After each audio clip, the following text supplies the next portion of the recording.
tiver equívoco na tramitação e for configurada a hipótese de abuso de poder, por exemplo, o presidente da Câmara atropela o processo legislativo e segue adiante sem cumprir as formalidades, lesando o direito líquido e certo de vereador ou de bancada, o que é possível fazer é entrar com mandado de segurança para garantir que o devido processo seja cumprido, mas não uma ADIM. A ADIM, então, ela só é possível quando a lei já existe, depois da promulgação e depois da publicação.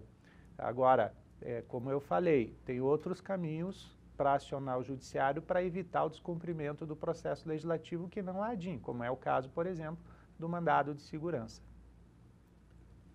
Vereador André, agora... Deixa eu só, me lembrei, então o senhor falou ainda do prazo, vereador Lira, o prazo do mandado de segurança enquanto o projeto está em tramitação. O prazo da ADIM, que é a ação direta de inconstitucionalidade, é após a promulgação e publicação da lei. Vereador André, agora nós vamos para Taboão da Serra, né? É o vereador Ronaldo, ou servidor.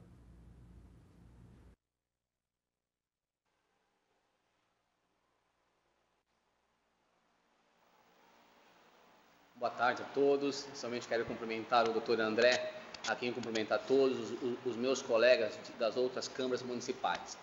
Doutor André, eu tenho duas perguntas. A questão da publicidade. O senhor deixou claro que a publicidade, enquanto um projeto está tramitando na casa, ela é possível.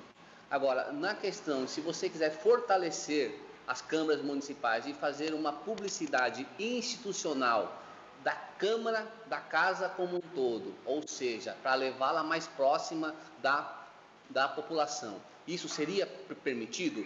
Usar a mídia, sites de informação, a imprensa impressa, se isso é possível, se alguma implicação quanto ao Tribunal de Contas.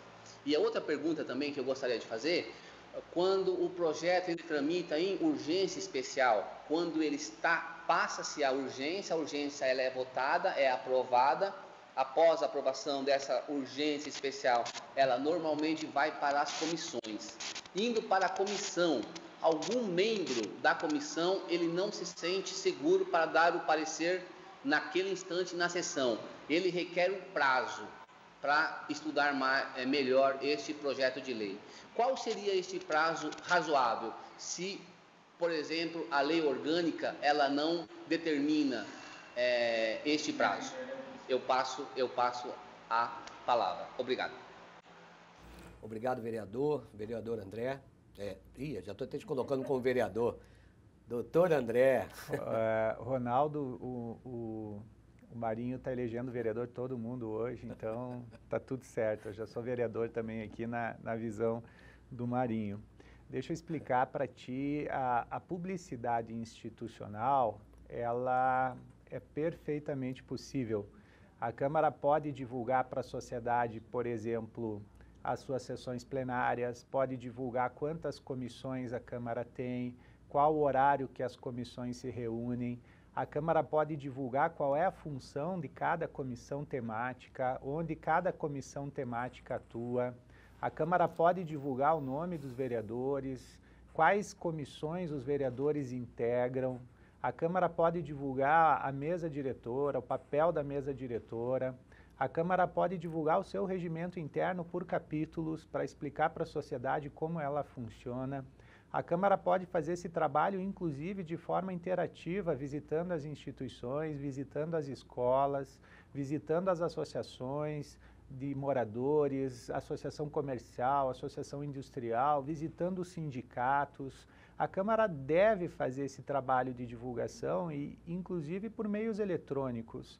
A Câmara pode, eu já fiz esse trabalho com algumas câmaras municipais, a gente elabora material didático, deixa no site da Câmara para baixar o arquivo nas escolas, para as crianças usar esse material da Câmara didático sobre o que é legislar, o que é fiscalizar, qual é o papel do vereador, qual é o papel da comissão, qual é o fluxograma de tramitação de um projeto de lei. Então eu já fiz isso para várias câmaras municipais, elas deixam num arquivo no site, a professora lá do ensino fundamental, do ensino médio, baixa esse arquivo, trabalha com os alunos, depois os alunos vêm para a Câmara, faz uma sessão na Câmara, faz a tramitação, simula. Tudo isso é extremamente importante para que a Câmara se torne conhecida, primeiro. Para ser reconhecida, primeiro ela tem que ser conhecida, e muitas câmaras nem conhecidas são. Tem muitos municípios aí que a gente chega, pede na rua onde fica a Câmara para um cidadão, nos mandam para a Prefeitura, porque acham que Câmara, Prefeitura é tudo a mesma coisa e não tem diferença entre um e outro poder. Então é perfeitamente possível sim, Ronaldo, que se faça essa divulgação institucional, além dos projetos em tramitação.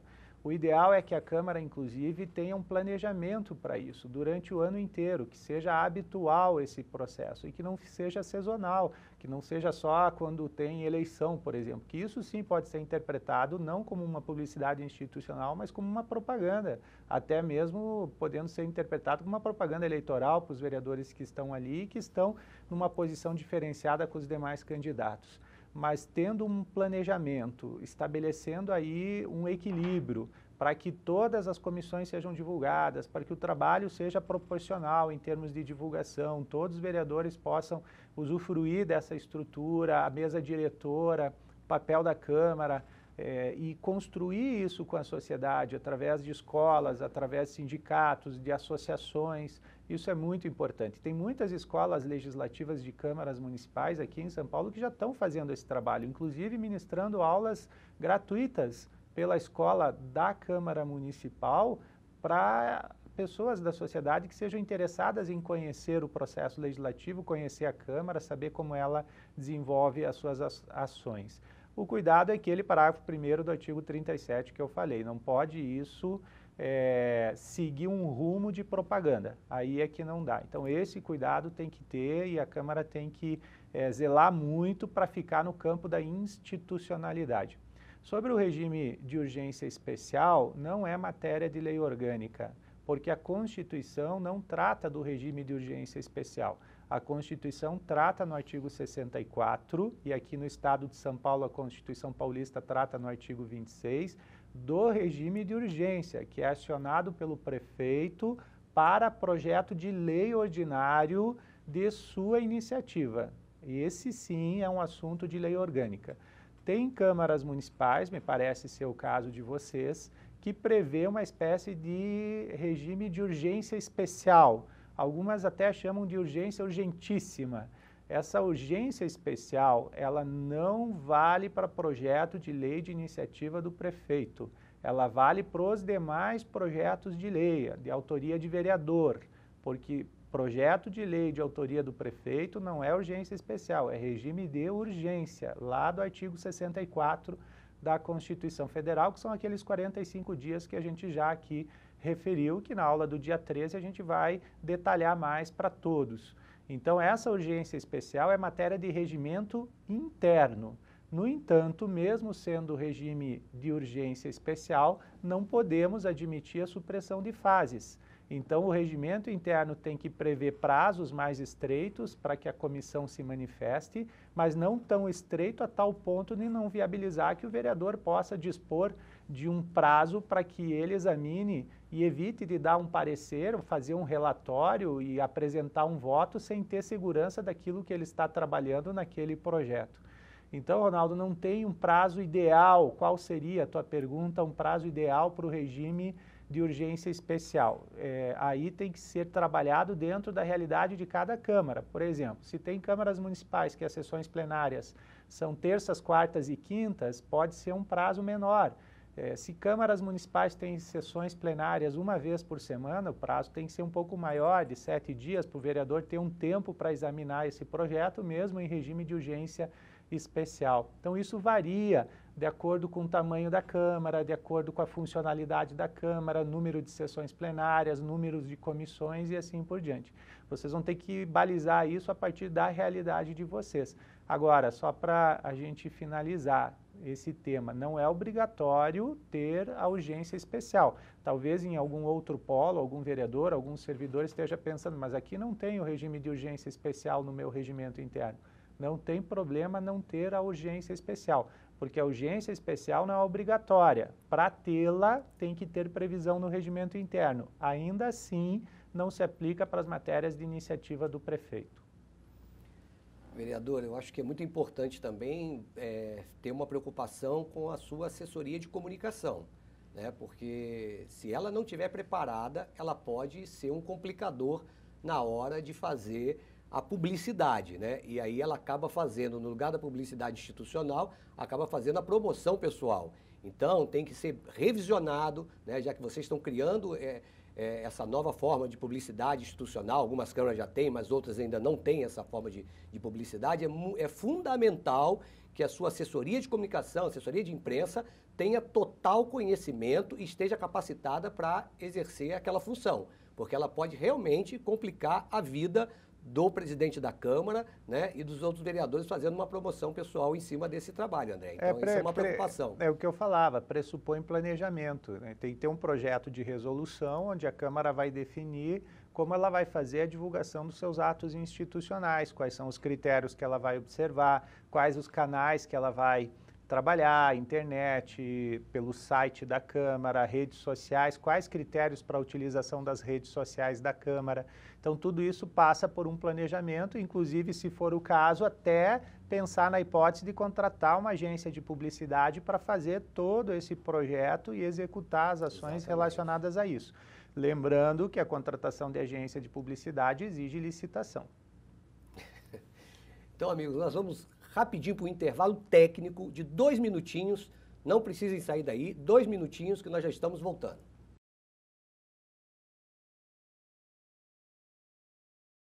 Vamos voltar com a continuidade do nosso curso. Gostaria de comunicar a todos que o Dr. André, ele acaba de escrever um livro, né, que, na verdade, o nome do livro é A Lei, Seu Processo de Elaboração e Democracia. Nós vamos estar sorteando o livro do Dr. André no último dia da nossa capacitação, que vai ser no dia 27/11. Né? Então, teremos também, eu acredito que o Tribunal de Contas vai estar aqui junto com a gente também, fazendo algumas distribuições de livros, né? Porque eu tenho certeza que o Tribunal vai colaborar, né, com esse nosso trabalho dentro dessa elaboração de livros aí, que nós temos aí vários parceiros, o Paulo Sugiura, né, também, que tem o seu livro, e vocês podem encontrar já esse livro do Dr. André em qualquer banca de jornais aí, né, editoras, né, e depois eu vou passar para todos vocês mais detalhes aonde vocês podem comprar esse livro do Dr. André. Vamos agora, doutor André, eu fico vendo as cidades ali, né, a Juliana está ali me mostrando ali as cidades ali, Jales, né? Jales anda bem para chegar lá, né? A turma de Jales aí, quando a gente tem algum evento aqui na capital, os vereadores, eles levam quase 7 horas aí para chegar nos nossos eventos aqui. Mas sejam bem-vindos, né, todos de Jales, da região de Jales. E agora vamos escutar agora o vereador Gilmar. Seja bem-vindo, vereador. Boa tarde a todos, boa tarde, doutor André, ao Marinho. Quero agradecer a presença de todos aqui, aos presidente da Câmara, senhor Gilberto, a nossa diretora também da Câmara Municipal de Santa Clara do Oeste. E eu quero parabenizar ao Marinho pela essa oportunidade que está dando para as câmaras ao trabalho que vem prestando em frente ao VESP e divulgando e levando esse conhecimento para todas as câmaras de vereador. Quero parabenizar, eu tive a oportunidade de conhecê-la aqui em Jales e eu só quero reforçar que nós estamos acompanhando os trabalhos e é muito importante para o dia a dia dos vereadores aqui na Câmara. Doutor André, gostaria de saber do senhor gostaria de saber se as respostas do prefeito aos requerimentos dos vereadores pode ser disponibilizado no site da Câmara, porque a gente tem as proposituras que são apresentadas, nós temos o site da Câmara que são apresentadas para o público e às vezes as respostas das câmaras, a resposta do prefeito, a gente não está sendo divulgada ainda. Então gostaria de saber do senhor e gostaria de passar a palavra e mais uma vez vocês pelo videoconferência. Vereador, nós que agradecemos a sua participação aí e no próximo, dia 13, eu quero colocar aí um desafio para todos que estão nos assistindo aí. Nós precisamos convidar todos aqueles que não estão participando por um motivo ou outro, que não vieram participar desse nosso curso agora nesse dia. Então, dia 13, eu quero olhar, né, na hora que a gente for fazer, vocês forem fazer as perguntas, eu quero olhar e ver todas as cadeiras lotadas, né? Eu tenho certeza que vocês vão nos ajudar nessa mobilização e cada dia mais, trazer mais e mais e mais para que a gente possa ter um poder legislativo mais forte. Vereador André, à sua disposição. Ainda sou vereador, daqui a pouco ele vai... Eu vou explicar o porquê de vereador. Porque eu estou trazendo, nós estamos numa luta muito grande para trazer o doutor André para São Paulo, né? Então, ele já está com o pezinho aqui já, nós estamos conversando muito e muito breve, eu tenho certeza que ele vai estar junto com a gente aqui, fazendo parte desse nosso grupo, mais ainda presente. Já é muito presente, agora vai estar mais presente ainda junto com vocês. Gilmar, é um prazer falar contigo e com todos de Jales. O pedido de informação, que é o requerimento que tu referes, ele tem base lá no artigo 50 da Constituição Federal. E lá consta que o prefeito é obrigado a responder ao pedido de informação, deve responder no prazo, que lá é fixado, de 30 dias, e não pode prestar informação falsa, sob pena de responsabilização. Por que o artigo 50 diz isso? Porque a Constituição considera que o atendimento ao requerimento do vereador, nos pedidos que ele formula, assim como o deputado estadual, o deputado federal, são de interesse público, é de interesse da sociedade que a resposta seja fornecida. Partindo desse pressuposto, pode e deve a Câmara fazer a divulgação daquilo que o prefeito responde sim. A Câmara pode levar para a sociedade, no seu site, pelas vias que a Câmara usa para a divulgação dos seus atos institucionais, a resposta fornecida pelo prefeito. É perfeitamente possível sim, é um trânsito público dessa informação. Até porque, independente de requerimento de vereador, solicitando informação sobre o assunto A ou assunto B, qualquer cidadão pode fazer o requerimento pela Lei de Acesso à Informação. Então, é um direito do cidadão saber sobre as questões que são trabalhadas na administração pública pelo governo municipal. Então, fica tranquilo, a divulgação é possível e se a Câmara ainda não está fazendo é porque ela ainda não trabalhou isso dentro de um processo de planejamento dos atos institucionais, mas cabe divulgação sim. André, vamos agora para Caraguatatuba, o vereador Carlos.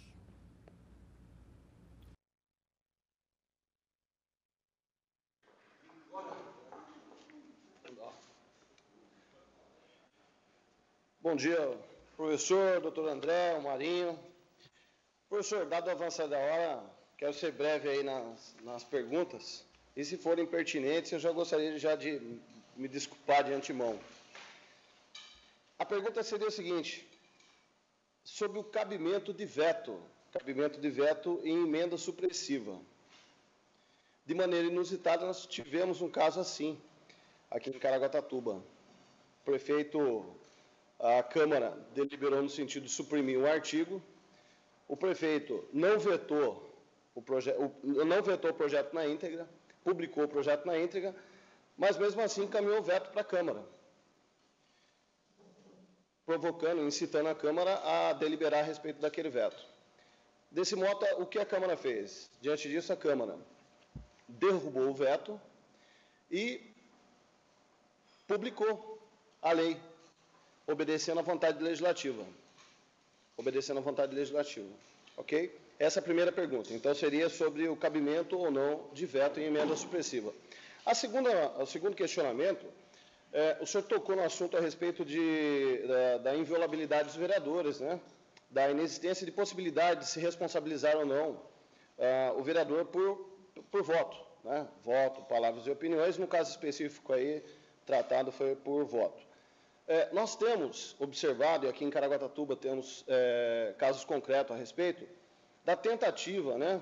Eu digo tentativa porque existem proposituras, ações civis públicas por improbidade administrativa, versando sobre deliberação. unicamente o objeto da ação civil pública é o fato do vereador ter deliberado a respeito de matéria em que não se discute a inconstitucionalidade. Isso ele adianta, é uma questão inusitada também. Não se discute a constitucionalidade da lei. Mas o Ministério Público, representando o Ministério Público, entende que o vereador, ele se encaixa, né, aquela atitude de ter deliberado a respeito de uma matéria que, segundo o seu entendimento, não seria objeto de deliberação, ele estaria ferindo, na Lei 8.422, a Lei de Improbidade Administrativa, o artigo 12, inciso 1 do artigo 12. Então, Marinho, até aproveitar, né, estamos aí nessa parceria, participando aqui desse curso pela União dos Vereadores, me parece ser uma matéria de extrema relevância, porque imagine várias ações desse tipo. Hoje nós temos aí, o vereador muitas das vezes fica receoso em deliberar e, de repente, vai que, né, essa matéria seja entendida como que não seja passível de ser deliberada e ele eventualmente figurar no polo passivo de uma ação civil pública por improbidade administrativa. E, aproveitando a oportunidade, uma terceira pergunta. O senhor tocou no assunto com relação ao princípio da simetria das formas. E, com relação à simetria das formas, eu pergunto ao senhor, doutor André, da possibilidade de um projeto de resolução possibilitando a reeleição para a mesa diretora, a possibilidade de reeleição para a mesa diretora. Uma vez que não me recordo o número da emenda constitucional, mas com a possibilidade de reeleição no âmbito federal, se isso poderia ser estendido também ao Poder Legislativo local. Obrigado. Obrigado. Obrigado, vereador. Sua participação é muito importante. Foi até por isso mesmo que eu provoquei no início do curso, né, o doutor André em relação a essa situação da punição, né, o que pode acontecer, porque a gente tem escutado de várias câmaras aí que tem se confrontado aí com os promotores, né, com o Ministério Público aí em certas situações, e uma dessas situações realmente era essa situação que o vereador acaba de colocar. Então, André, fique à vontade aí para dar a sua resposta. Não é mais vereador agora. Carlos, sobre a primeira questão, que é o veto recair sobre emenda, isso é impossível no processo legislativo, porque a emenda, ela desaparece na votação em plenário. Por que a emenda desaparece na votação em plenário? Porque duas coisas vão acontecer necessariamente, ou uma ou outra. Se a emenda for aprovada na sessão legislativa, na ordem do dia, ela não é mais emenda, ela passa a ser parte do projeto de lei que na redação final vai recepcionar essa mudança. Então, lá na fase deliberativa, que é na ordem do dia, aprovou a emenda, não é mais emenda. Aí é o novo artigo do texto. A redação final refaz o artigo, refaz o texto do projeto com a recepção do artigo. Quando chega para o prefeito, chega a redação final no autógrafo legislativo, não chega a emenda. Outra coisa que pode acontecer em plenário, na ordem do dia, é rejeitar a emenda. Se o plenário rejeita a emenda é arquivada. Então, depois da ordem do dia, não se fala mais de emenda, ou porque ela deixou de ser emenda e passou a ser parte do projeto, ou porque ela foi arquivada em razão da rejeição plenária. Por isso é equivocado o prefeito dizer, eu vou vetar a emenda. O prefeito não veta a emenda, não existe essa possibilidade constitucional. Se tu olhares o parágrafo 2º do artigo 66 da Constituição, lá consta que o veto, quando parcial, recairá sobre artigo, parágrafo, inciso ou alínea. Então, recai sobre o texto do projeto de lei aprovado no Legislativo. Então, a Câmara, quando o prefeito age desta forma, na situação que tu descreveste para nós, o prefeito fez um veto sobre uma emenda supressiva. A Câmara simplesmente não reconhece esse veto, porque ele não tem fundamento constitucional, e faz a promulgação e publicação aguardando o prazo de 48 horas que o prefeito tem. Por quê? Porque a Câmara vai reconhecer aí a sanção tácita, ou ela não vai reconhecer o veto sobre a emenda. Então está correto o procedimento de não reconhecer, mas está equivocado a derrubada do veto, porque tu não pode derrubar um veto de uma emenda supressiva considerando que não existe juridicamente esse veto. De qualquer maneira, a Câmara reafirmou a posição que ela já tinha quando da aprovação do projeto. Então, derrubou o veto, embora não fosse nem necessária a deliberação do veto, e promulgou e publicou a lei pelo presidente da Câmara, seguindo a ordem do artigo 66, parágrafo 7º da Constituição Federal. Sobre a tua segunda pergunta, ela se relaciona com a inviolabilidade do vereador, do voto, e eu não posso concordar com a tese do Ministério Público. Eu sei que tem já algumas iniciativas do Ministério Público nesse sentido, de buscar uma responsabilização de um vereador, que é agente político, com base na Lei 8.429, que é a lei que trata de improbidade administrativa, lá no artigo 12, que nem tu referiste ali, no inciso 1, porque não tem precedente. O Supremo Tribunal Federal não entende que isso seja passível de responsabilização. Até hoje, por exemplo, isso nunca foi adiante, por mais que se tentasse essa responsabilização. E um outro detalhe que eu quero compartilhar contigo e com todos é que o controle de constitucionalidade da lei existe nos dois momentos, que é no controle prévio, enquanto o projeto tramita na Câmara, é quando o Executivo, por exemplo, faz o veto de um projeto argumentando uma possível inconstitucionalidade, e depois tem o controle judicial, quer dizer, o próprio sistema de controle de constitucionalidade de leis admite que uma lei seja inconstitucionalmente promulgada e publicada, tanto que atribui ao Judiciário depois o enfrentamento final, para dizer, o Judiciário analisando, mediante uma ação direta de inconstitucionalidade, se suspende os efeitos ou não por um erro de tramitação, um vício formal, ou um erro de conteúdo, um vício material. Então, me parece ser, assim, inviável a responsabilização de um vereador, porque ele vota um projeto de lei, tendo em conta que esse projeto de lei é inconstitucional. Muito menos, penso, a via da ação civil pública cabe para essa finalidade. Não vejo isso como lógico dentro do sistema constitucional brasileiro, ainda mais porque, se prevalecesse essa tese, teríamos aí leis estaduais e leis federais que responsabilizariam também os deputados federais e estaduais por aprovar leis que são inconstitucionais. E mais um último detalhe, a construção da lei é técnica, mas também é política. Se a Constituição desejasse a lei construída puramente no campo técnico, ela estabeleceria essa competência para o Poder Judiciário, mas não. A Constituição diz, a elaboração da lei cabe ao Poder Legislativo. Então, o Judiciário é o moderador do processo. É ele que trabalha num enfrentamento final se a matéria é constitucional ou não, mas o que se discute é a inconstitucionalidade, não a responsabilidade do parlamentar. E sobre a questão da eleição da mesa, um projeto de resolução, sim, é um projeto de resolução, porque isso é matéria do regimento interno. Se o mandato é de 1 ano, se o mandato é de 2 anos, se cabe reeleição ou se não cabe reeleição.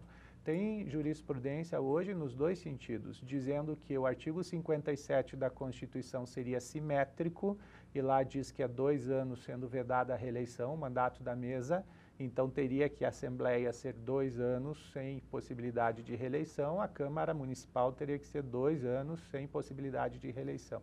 Mas tem decisões também, tem jurisprudência dizendo que isso, na linguagem criada por Eli Lopes Meirelles, seria uma questão interna corporis. Cada Câmara definiria se o mandato é de 1, de 2 anos e se cabe ou se não cabe reeleição para os membros da mesa. Predomina até essa tese de que seria matéria interna corporis e, portanto, o regimento da Câmara que tem que tratar desse assunto seria, então, por projeto de resolução alterando o regimento interno. Mas tem decisões nos dois sentidos, Carlos, tanto para um como para outro. Uns defendem que é simétrico, o artigo 57 da Constituição, para os estados e municípios, outros dizendo nesse ponto que não, cabe a cada casa legislativa fazer a definição da sua funcionalidade pela mesa diretora. André, vamos agora falar com Campinas, né? Campinas que sempre teve muita atuação, e nós vamos ter o prazer agora de escutar o presidente da Câmara de Campinas, o vereador Campos Filho, né, que é um parceiro nosso já há bastante tempo e vem fazendo um trabalho, André, muito bacana na Câmara de Campinas. Vereador, seja bem-vindo. Um grande abraço a você, Marinho, um abraço a todos que estão participando, aos companheiros vereadores, presidentes de câmaras municipais. Não poderia deixar de também reconhecer, Marinho, o trabalho que você faz juntamente com o Miziara, a Silvana, enfim, todos da UVERSP, ao Tribunal de Contas do Estado, e aproveitar essa oportunidade para parabenizar o Tribunal pelo grande evento realizado em São Paulo, há 2, 3 semanas atrás, reunindo mais de 1000 pessoas. E como a gente conversa sempre, antes de fazer a minha pergunta, eu vou ser bem rápido, as câmaras municipais muitas vezes não sabem o poder que têm. Então eu entendo que esses eventos, o poder das câmaras municipais, ele vem exatamente mostrar essa transformação por que estamos passando. Eu queria dizer ao doutor André, primeiro, parabenizá-lo pelas colocações, André. E, segundo, dizer o seguinte, nós aqui estamos entregando esta gestão do Poder Legislativo de Campinas e para nós foram medidas emblemáticas que nós tomamos aqui. Primeiro, nós promovemos uma reforma administrativa. Durante muito tempo, o Tribunal de Contas apontava a dificuldade, a dicotomia entre funcionários concursados e funcionários comissionados. Hoje, como vocês podem ver aqui atrás, nós já temos vários funcionários que participaram do concurso, foram aprovados e estão, assim, ajudando também a administração desta casa. Nós formamos aqui na casa a escola do Legislativo, André. Isso que eu queria dizer a você e fazer não uma pergunta, mas uma observação. Esta escola do Legislativo, ela tem contagiado outras câmaras municipais aqui da região metropolitana de Campinas. Araras é um exemplo disso, Valinhos é outro exemplo, e estamos recebendo também o pessoal de Mococa. Essa escola do Legislativo, entre todas as atribuições que tem, ela tem a função de formar vereadores, formar assessores de vereadores. E isso tem dado uma repercussão maravilhosa. Eu queria que você, André, com a sua sabedoria, com o seu conhecimento, falasse a respeito disso e como é que nós podemos caminhar também com relação a esta formação de vereadores. Mas eu volto a dizer, nada disso seria possível não fosse a contribuição do Marinho, do Miziara, do Sérgio Rossi, do Tribunal de Contas do Estado, e eu vejo com muita alegria. Nós estamos vivendo um tempo de mudança, tanto é que você vê, o nosso pessoal aqui está desde as 8 horas da manhã aqui, participando, discutindo, falando. Isso tem sido muito importante para a minha administração aqui em Campinas. André, um abraço. Vereador, é um prazer tê-lo aqui com a gente. Na verdade, você sabe muito bem disso, o quanto a gente gosta também da movimentação, né, de Campinas aí, da cidade de Campinas. O que vocês têm feito pela região é muito importante para que a gente possa continuar esse nosso trabalho. Eu tenho certeza que esse trabalho das escolas é um caminho novo, né, que não seja uma escola, que seja uma sala de estudos, mas é fundamental que as câmaras comecem a se preparar para essa mudança. É a verdadeira mudança do Poder Legislativo. Está corretíssimo. Seja sempre bem-vindo, vereador. Doutor André. Vereador Campos Filho, um abraço para o senhor, para todos os servidores da casa, da Câmara Municipal de Campinas. Já tive a oportunidade de visitá-los, participar de um congresso, onde eu proferi palestra aí, em capacitações previstas na própria Câmara. Quero dizer para vocês que é importante o trabalho das escolas. Eu já tenho informações, inclusive, de vereadores eleitos em outros municípios, onde a escola funciona há mais tempo, através desta preparação, desta capacitação. As escolas, elas têm cada vez mais essa função de abrir o parlamento e também as organizações que compõem a sociedade civil para o aprendizado legislativo. Quanto mais a Câmara, pela escola, se inserir na sociedade, multiplicando informações funcionais, administrativas, parlamentares, quanto mais a escola puder compartilhar com as escolas do município, da rede pública, da rede privada, com sindicatos, com entidades de interesse representativas de classe, mais a Câmara vai se fortalecer e mais reconhecimento ela vai ter da importância que a Câmara, enquanto instituição, desenvolve para a comunidade. a escola precisa ser, inclusive, tratada com prioridade, como é o caso, e o senhor está trazendo essa situação para nós no relato que o senhor faz. Tem muitas câmaras que eu acompanho no Brasil inteiro que cria a escola e depois não dá mais à escola a devida atenção. Então é importante a criação da escola, mas mais importante do que criar a escola é alimentar tecnicamente a escola para que ela possa cumprir o seu papel, cobrar da escola que ela alcance objetivos pré-definidos de divulgação pedagógica dos papéis que a Câmara tem que cumprir junto à comunidade. É importante, inclusive, reservar dotação orçamentária dentro do orçamento da Câmara para que a escola possa também realizar a sua atividade, uma programação de quais atividades por ano a escola vai desenvolver, a escola do Poder Legislativo, da Câmara Municipal. Então, essa construção é importante, a construção interna também, formação de assessores, trabalhar no campo técnico, independentemente de qual vereador vai assessorar, o trabalho técnico precisa ser bem orientado pela escola. Inclusive, tem câmaras municipais, e isso eu penso fica uma sugestão, talvez até isso já conste no regimento interno da Câmara de Campinas, mas tem câmaras municipais que estão colocando no regimento interno a realização de um curso depois de os vereadores eleitos, porque tem aquele prazo da data da eleição até a posse. Então, o vereador se elege no primeiro domingo de outubro, tem a posse no dia 1º de janeiro do ano subsequente.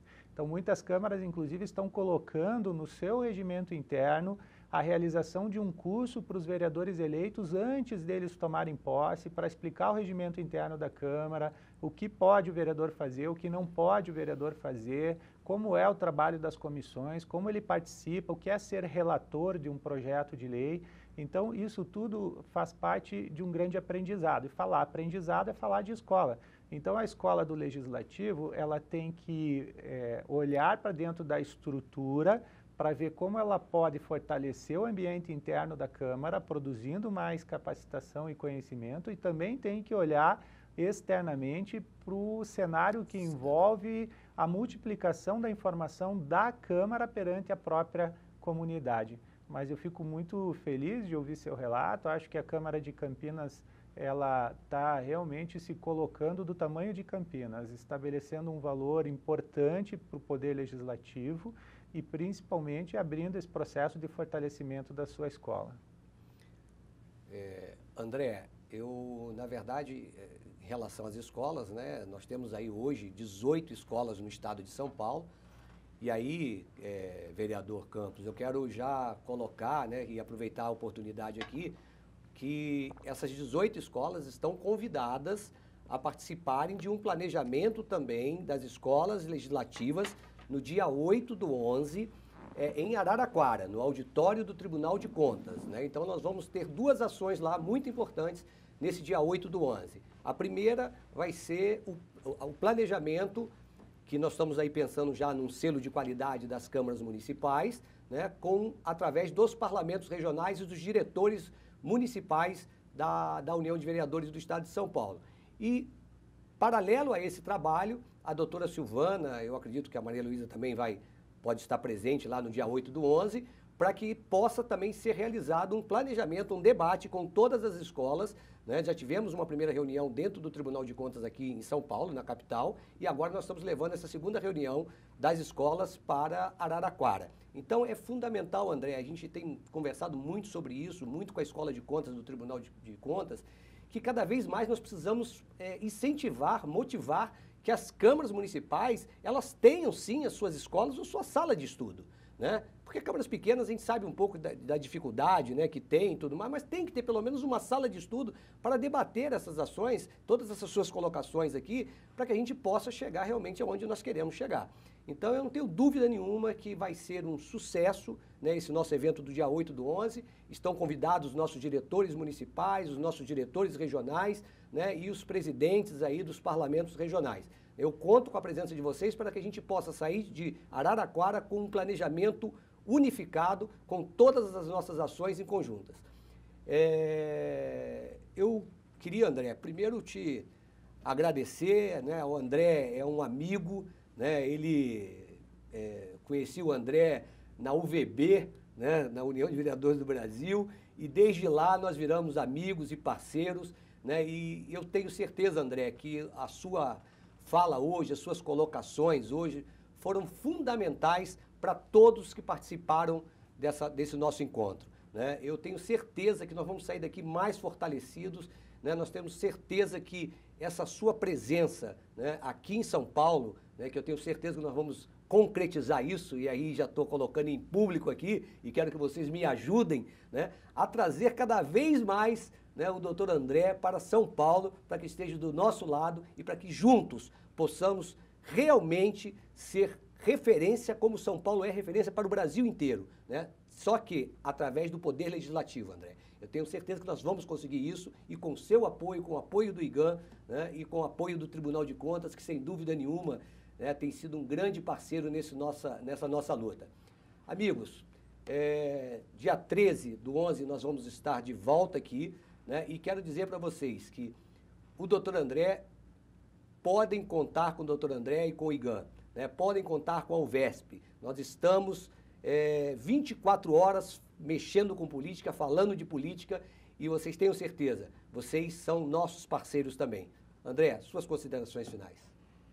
Agradeço, Marinho, a participação nessa aula.